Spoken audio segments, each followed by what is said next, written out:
사도행전 17장 22절에서 34절 끝절까지 말씀을 봉독해 드립니다. 사도행전 17장 22절부터의 말씀입니다.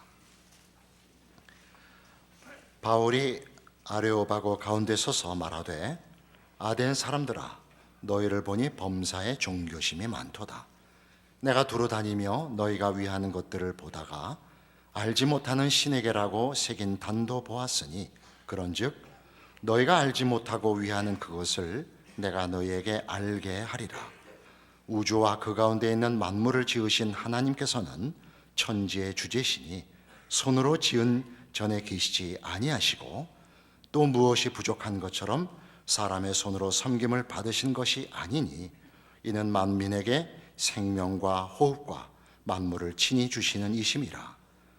인류의 모든 족속을 한 혈통으로 만드사 온 땅에 살게 하시고 그들의 연대를 정하시며 거주의 경계를 한정하셨으니, 이는 사람으로 혹 하나님을 더듬어 찾아 발견하게 하려 하심이로되, 그는 우리 각 사람에게서 멀리 계시지 아니하도다. 우리가 그를 힘입어 살며 기동하며 존재하느니라. 너희 신중 어떤 사람들의 말과 같이 우리가 그의 소생이라 하니, 이와 같이 하나님의 소생이 되었은즉 하나님을 금이나 은이나 돌에다 사람의 기술과 고안으로 새긴 것들과 같이 여길 것이 아니니라.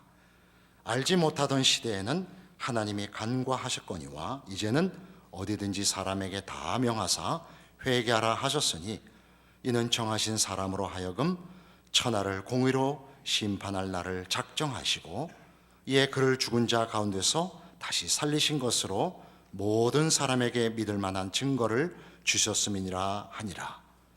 그들이 죽은 자의 부활을 듣고 어떤 사람은 조롱도 하고 어떤 사람은 이 일에 대하여 네 말을 다시 듣겠다 하니, 이에 바울이 그들 가운데 떠나매 몇 사람이 그를 가까이하여 믿으니, 그 중에는 아레오바고 관리 디오누시오와 다말이라 하는 여자와 또 다른 사람들도 있었더라. 우리가 아는 지명으로는 아테네에서 바울이 한 설교입니다.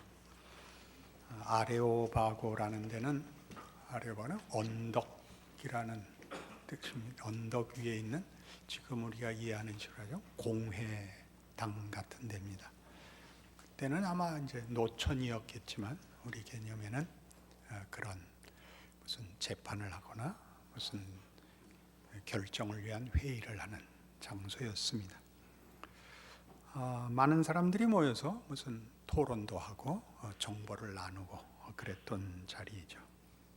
이 설교는 이렇게 두 개의 그 단어로 그 내용이 요약되어 있는데, 16절에 보듯이 바울이 아덴에서 그들을 기다리다가 그 성에 우상이 가득한 것을 보고 마음에 격분하여 시작한 설교고, 32절에 보듯이 그들이 죽은 자의 부활을 듣고 조롱도 하고 다시 듣겠다고도 한, 그러니까 설교의 핵심은 부활인 것입니다. 여기에 기독교를 이렇게 변증하고 기독교를 모르는 사람들에게 납득을 시키는 장면이 아니고,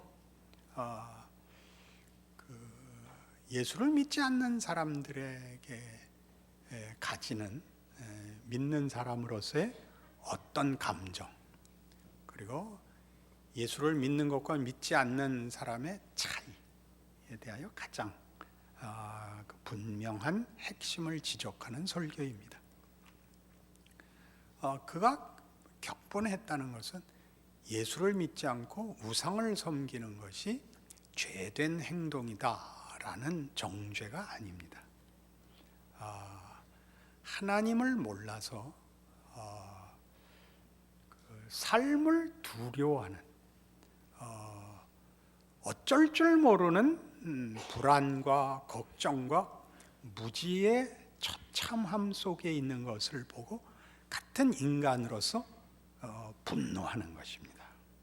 인간은 그렇게 살아서는 안 된다라는 같은 인간으로서의 감정입니다. 무슨 두려움이냐?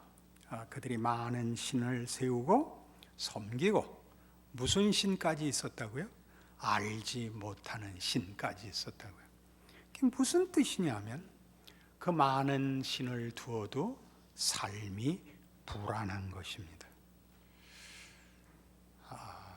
하나님 없이 살면 결국 세상이란, 인생이란 행운과 불운의 무슨 이해할 수 없는 혼합입니다. 잘된 것도 같고 억울한 것도 같고, 잘된 게 잘된 게 아니고 잘못된 게 손해가 아닌 앞일을 예측할 수 없는, 그러나 가장 중요하게 허망한 것입니다. 잘 돼도 허망하고 잘못되면 더 허망한 것이 인생이죠. 두렵지요. 체념을 하게 됩니다. 죽으면 그만이지, 죽는 날까지가 문제죠. 그러니 각종 신을 섬겨야죠.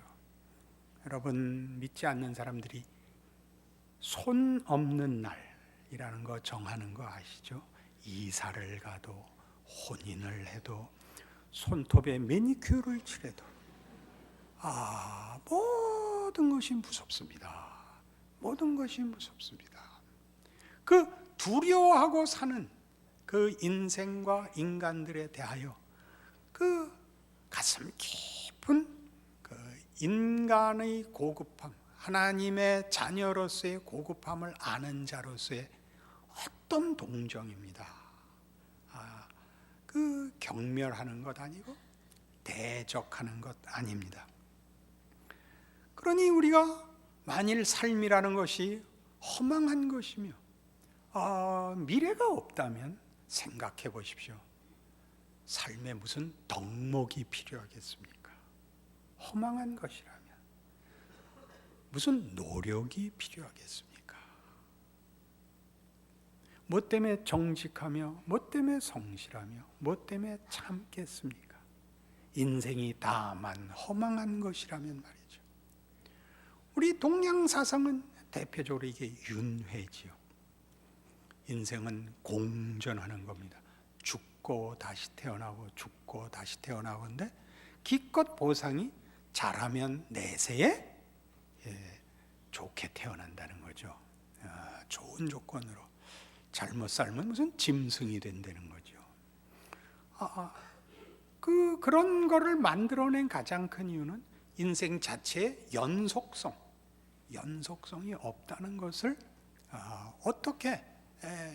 어떻게든 그 감수해야 됐던 우리 옛 선조들이 이렇게라도 한 인생을 참고 살도록 만든 것이죠. 자폭하지 않도록 만든 것이 윤회설이죠. 이제 기독교가 들어가면 딱 달라집니다. 기독교는 예수의 죽음과 부활로 영원한 직선적인 지향점이 있다라고 복음을 제시하는 것입니다.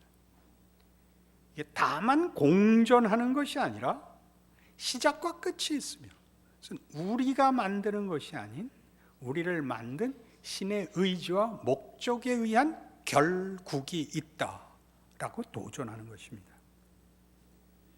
에베소서 1장에 가보실까요?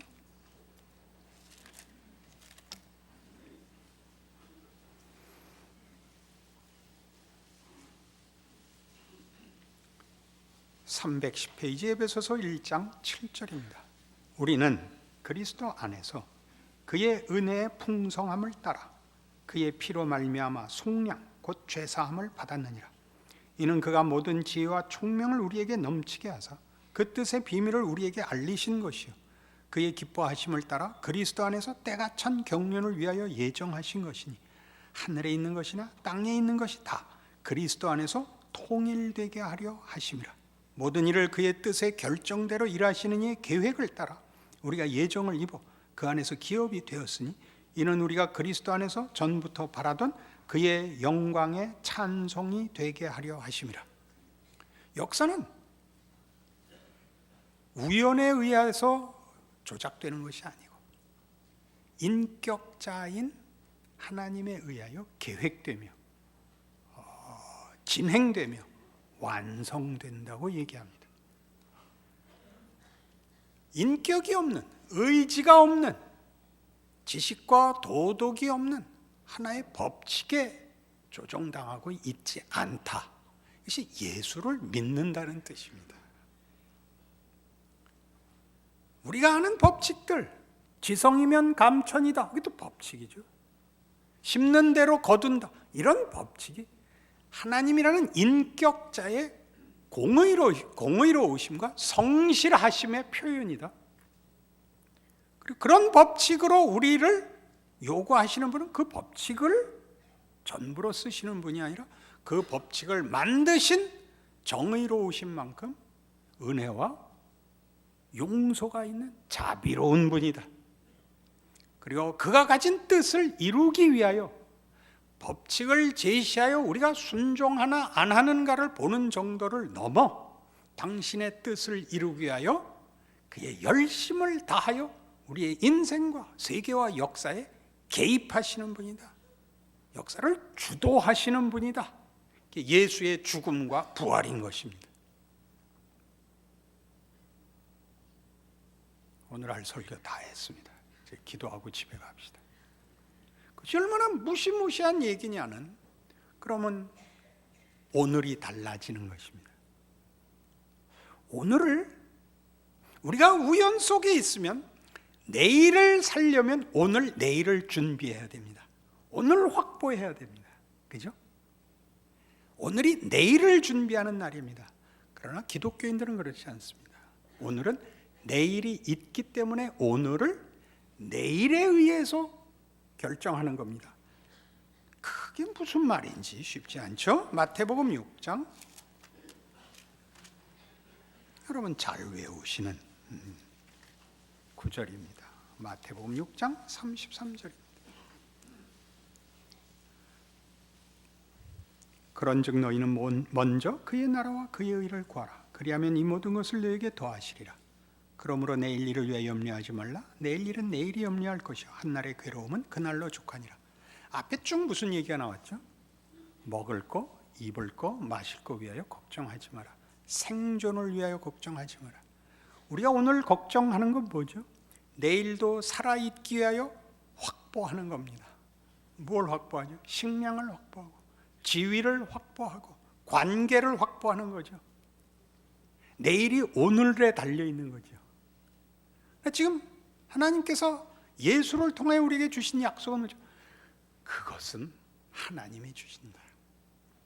너희는 궁극적으로 하나님이 예수를 보내어 우리에게 어떤 목적을 갖고 있고 어떤 결과를 지금 진행하고 있는지 아니까 그 선의 연장선에서 오늘을 살아라 그러는 겁니다. 너희 내일의 끝이 종말이죠. 종말은 뭐죠? 세상이 끝나는 것이 아니라 하나님이 그의 뜻을 완성하시는 날 아닙니까? 죄가 권세를 잡은 체제를 드디어 완전히 제거하시고 하나님의 뜻이 예수 안에서 우리에게 복음으로 주어지고 약속으로 주어진 것이 모든 것이 되는 세상으로 완성하실 것입니다. 그것은 왜 미루어져 있다고요? 하나님의 백성들을 다 부르고 하나님의 백성들을 여기서 기를 이유와 내용이 있기 때문이에요. 그래서 우리는 우리의 끝이 무엇인지를 압니다. 그 끝을 아는 자의 연속성 속에서 오늘은 내일에 의해서 결정되죠. 내일을 확보하기 위하여 오늘을 살면 우리는 세상의 힘을 가질 수밖에 없습니다. 성경에서는 뭐라고 되어 있죠? 돈을 사랑하는 것이 일만하게 뿌리니라 이렇게 나옵니다. 돈을 사랑한다는 건 뭐죠? 돈으로 되는 것을 사랑하는 겁니다. 돈으로 되는 것. 내일을 확보하기 위하여 오늘을 사는 사람들의 무기. 우리는 누구라고 되어 있죠? 로마서 14장 7절 이하에 이렇게 되어 있습니다. 한번 찾아가 볼까요? 예수를 믿는다는 건 어떻게 묘사가 되어 있을까요?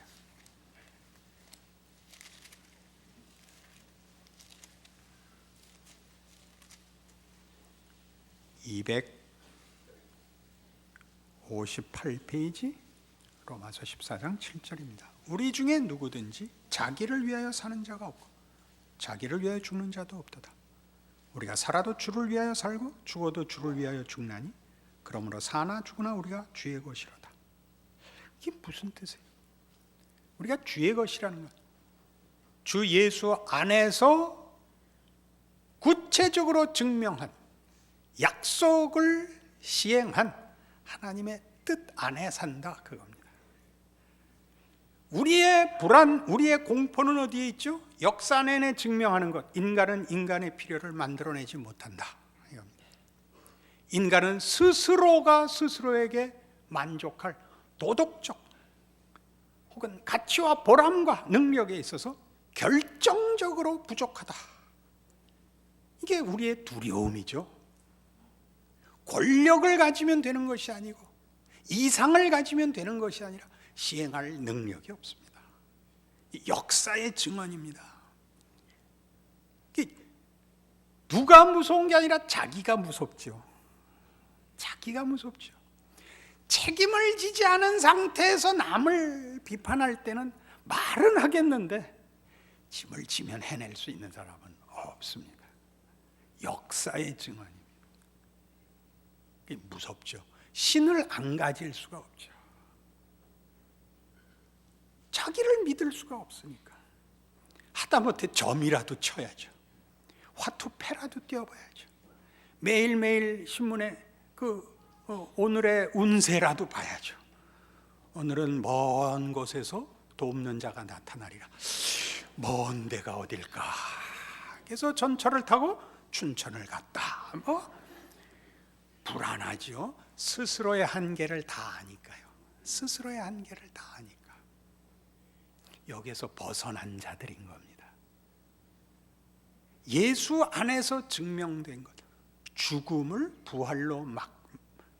부활로 만드시는 하나님의 은혜, 자비, 능력, 성실, 우리를 향한 그의 진정성을 이렇게 묻고 예수를 믿습니다, 그러는 것입니다.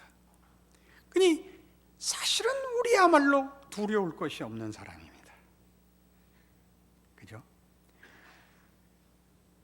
골로새서에서 하는 식으로 말씀을 하자면 탐심은 우상숭배니라 그럽니다. 탐심은 자기 욕심을 채우는 것이죠. 그러니까 우상한다. 자기 욕심을 채우기 위하여. 지금 아데네에서 하는 바울의 분노가 그거죠. 너희의 욕심을 채우고 너희의 안심을 확보하기 위한 것 외에 이 신들은 할 것도 없고 할 수도 없다. 너희가 오죽하면 알지 못하는 신을 만들었겠냐? 그렇지 않다. 하나님이 계시다. 그분만이 주인이시고 그분만이 진정한 평화와 안심을 준다. 그래서 우리는 예수를 믿는다. 그 예수는 죽음을 부활로 바꾸시는 하나님의 은혜와 능력과 신실하심의 살아있는 증거다. 야덴의 설교인 것입니다. 그러니 여러분 하루하루를 살 때마다 여러분이 누군가를 아시고 이 차이, 내일을 확보하기 위해 오늘을 준비하는 것이 아니라 내일과 내일과 내일과의 끝을 아는 자로서 오늘을 살아내야 되는 것입니다. 그걸 고린도전서 15장에서 이렇게 멋지게 표현하고 있습니다. 고린도전서 15장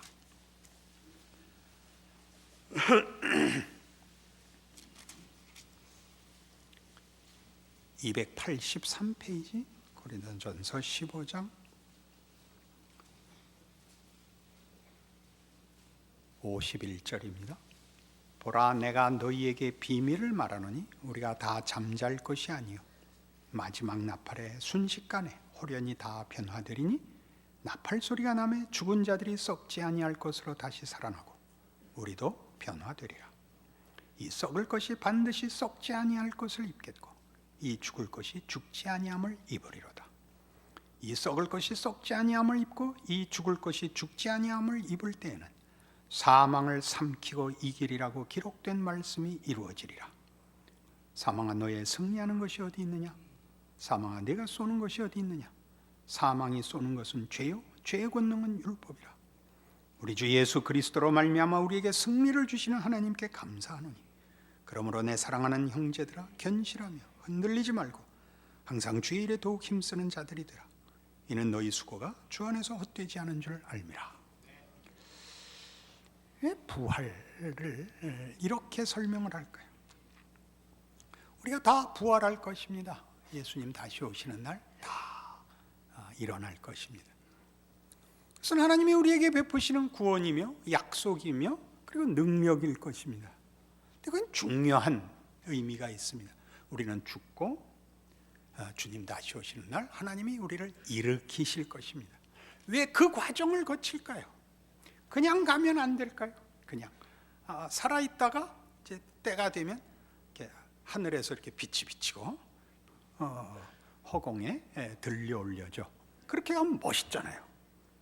그렇게 안 하시고 모든 사람과 동일하게 묻히고 섭섭하고 슬프고 사별하는 아픔을 겪고 썩고 그리고 주님 다시 오시는 날 변화된 몸으로 부활하게 하십니다. 죽음과 부활이라는 과정을 우리에게 하나님께서 요구하고 계십니다. 우리가 할 수 있는 것이 최고, 그러니까 이 기독교 신앙이 아니라는 것이죠. 죽음까지도 이겨내는 어떤 정성, 어떤 헌신, 어떤 믿음이 아니라 그건 하나님이 약속하고 하나님이 주시고 하나님이 만드시는 거죠. 우리가 만들어낼 수 없는 거예요. 우리는 생명을 만들어내는 존재는 아닙니다. 생명을 하나님이 주십니다. 그러니까 우리가 가지는 어떤 상상, 어떤 기대, 어떤 욕심의 끝보다 더한 것이라는 분명한 차이, 불연속을 보이는 거죠. 그걸 내다보고 오늘을 살아야 됩니다. 그러지 않으면 집니다. 그럼 세상의 힘에서 벗어날 수가 없습니다. 실제로 우리 신자의 인생을 보십시오. 왔다 갔다 하죠. 그렇죠? 어떻게 다 믿음을 가지고 살겠어요? 왔다 갔다 하죠. 보통 하는 것은 이제 형통하면 잊어먹고, 이제 급해지면 할 수 있는 거 다 하다가 준비가 안 된 거는 이제 하나님 앞에 들고 오는 겁니다. 늘 그러죠. 그게 저는 이 본문이라고 생각해요. 58절 다시 볼까요?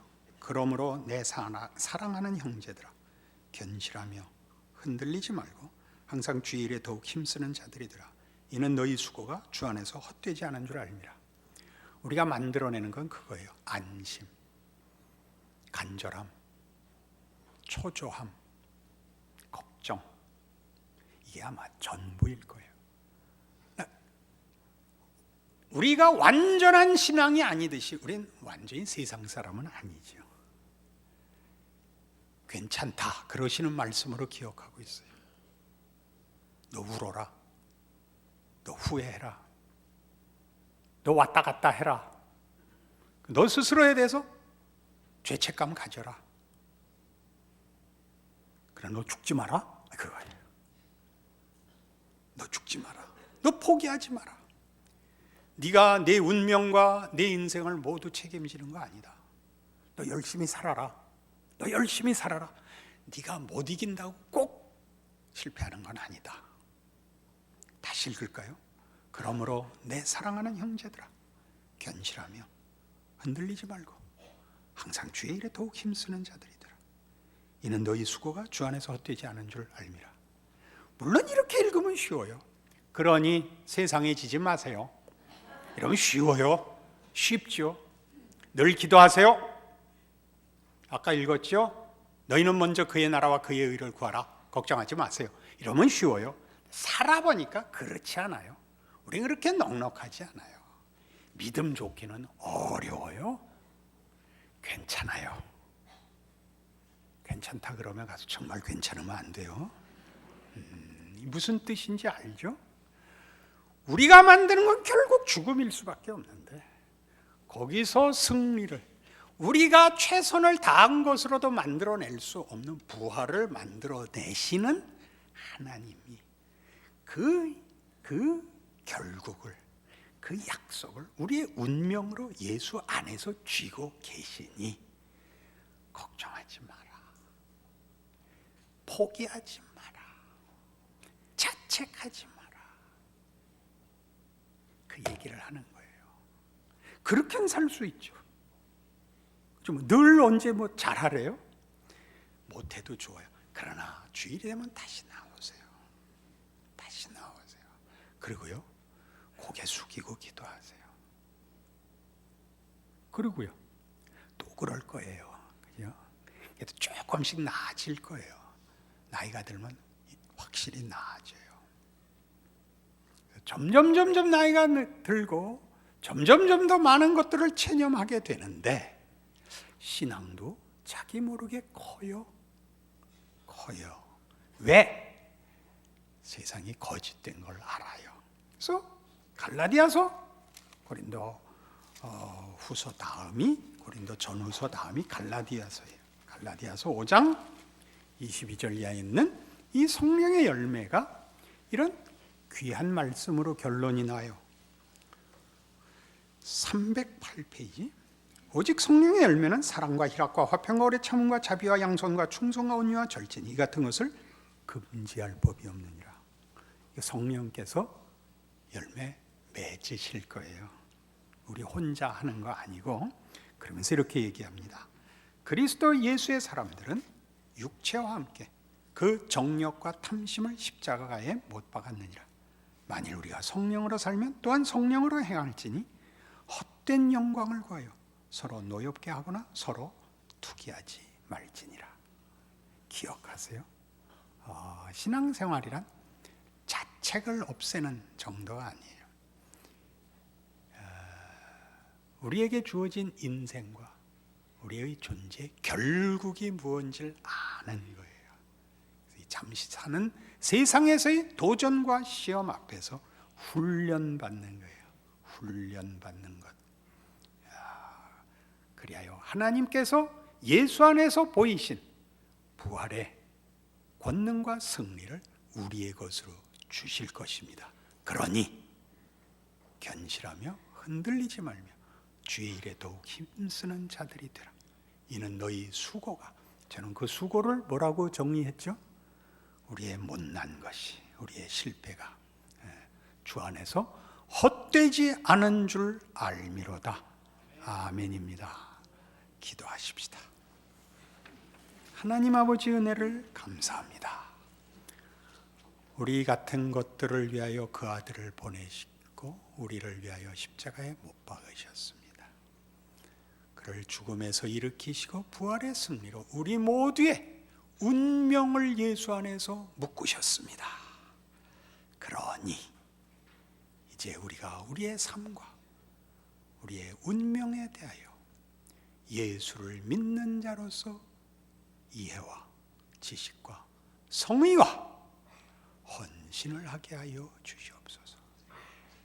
믿음을 가지고 포기하지 말게 하시며 우리의 못난 것을 인정하고 은혜를 구하는 우리의 인생이 되게 하사 주어진 하루하루를